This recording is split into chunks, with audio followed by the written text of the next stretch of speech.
Yerragondapalem MLA Tadipatri Chandrasekhar సామాజిక మాధ్యమ వేదిక ఎక్స్ ద్వారా ముఖ్యమంత్రి నారా చంద్రబాబు నాయుడుపై విమర్శలు చేశారు.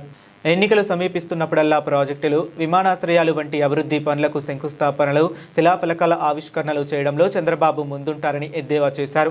తన పోస్టులో చంద్రబాబు నాయుడు శిలాఫలకాలు ఏర్పాటు చేయడంలో ఎంతో నేర్పరి అని, రాజకీయ ప్రయోజనాల కోసం ముందుగానే శంకుస్థాపనలు చేసి ప్రజల్లో ప్రచారం పొందేందుకు ప్రయత్నిస్తారని వ్యాఖ్యానించారు.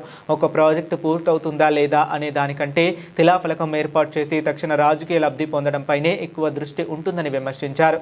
అధికారంలోకి ఏ ప్రభుత్వం వచ్చినా ప్రాజెక్టులు పూర్తి చేస్తుందని, అయితే వాటి పూర్తి చేసిన ఘనతను కూడా చంద్రబాబు తన ఖాతాలో వేసుకునేలా ప్రచారం జరుగుతుందని ఆయన ఆరోపించారు.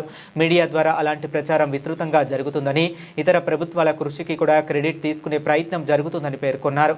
ఉదాహరణగా 2019 జనవరి 3న కుప్పం ఎయిర్పోర్ట్, జనవరి 10న దగదర్తి ఎయిర్పోర్ట్, ఫిబ్రవరి 14న భోగాపురం ఎయిర్పోర్ట్లకు శంకుస్థాపనలు జరిగిన విషయాన్ని ప్రస్తావిస్తూ ఎన్నికలు సమీపిస్తే చంద్రబాబు చేతిలో కొబ్బరికాయలు, శిలాఫలకాలు సిద్ధంగా ఉంటాయని ఎద్దేవా చేశారు. ఈ వ్యాఖ్యలను ఎమ్మెల్యే తాటిపత్రి చంద్రశేఖర్ తన అధికారిక ఎక్స్ ఖాతా ద్వారా వెల్లడించారు. ఇవి ఆయన వ్యక్తిగత రాజకీయ విమర్శలు మరియు అభిప్రాయాలుగా పరిగణించాలి. సంబంధిత ఆరోపణలపై నారా చంద్రబాబు నాయుడు లేదా తెలుగుదేశం పార్టీ నుంచి ఈ సందర్భంలో స్పందన అందుబాటులో లేదు.